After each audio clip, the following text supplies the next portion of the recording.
লোকসভা নির্বাচনে ধাক্কা খেতেই এবার অগ্নিপথ প্রকল্প নিয়ে বড়সড় সিদ্ধান্ত নিল কেন্দ্রীয় সরকার। প্রাক্তন অগ্নিবীরদের জন্য কেন্দ্রীয় সশস্ত্র বাহিনী এবং আধা সেনায় 10% সংরক্ষণ ঘোষণা করা হয়েছে কেন্দ্রের তরফে। সিআইএসএফ, বিএসএফ, সিআরপিএফ এ 10% পদ সংরক্ষণ চালু করা হবে।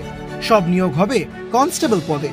2022 সালে অগ্নিপথ প্রকল্প করে কেন্দ্রের নরেন্দ্র মোদী সরকার এক বিশেষ সিদ্ধান্ত নেয়, চালু করা হয় সেই প্রকল্প।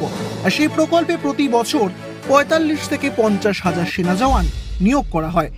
নিযুক্তরা 4 বছর পর অবসর নেবেন। এদের মধ্যে 25%কে আরও 15 বছরের জন্য নিয়োগ করা হবে। প্রকল্প ঘোষণার পরই দেশ জুড়ে তুমুল আন্দোলন শুরু হয়ে যায়। হিংসাত্মক আন্দোলনের জেরেই গ্রেফতার করা হয় বেশ কয়েকজন কর্মপ্রার্থীকে।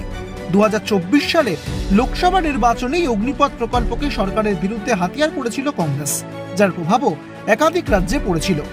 রাজস্থান, হরিয়ানা, পাঞ্জাবের মতন রাজ্যে ভালো মতন ধাক্কা খেয়েছে বিজেপি শিবির। উত্তরপ্রদেশ, বিহারে বিজেপির ধাক্কার নেপথ্যে অন্যতম ইস্যু ছিল এই প্রকল্প। সেটা আন্দাজ করতে পেরেই কেন্দ্রের তরফে অগ্নিপথ নিয়ে মানুষের অসন্তোষের কারণ নিয়ে তথ্য তালাশ শুরু করে দেয় প্রতিরক্ষা মন্ত্রক। সূত্রের দাবি, ফের প্রতিরক্ষা মন্ত্রীর পদে দায়িত্ব পেয়েই রাজনাথ সিংহ সেই অসন্তোষ মেটাতে উদ্যোগ নিয়েছেন।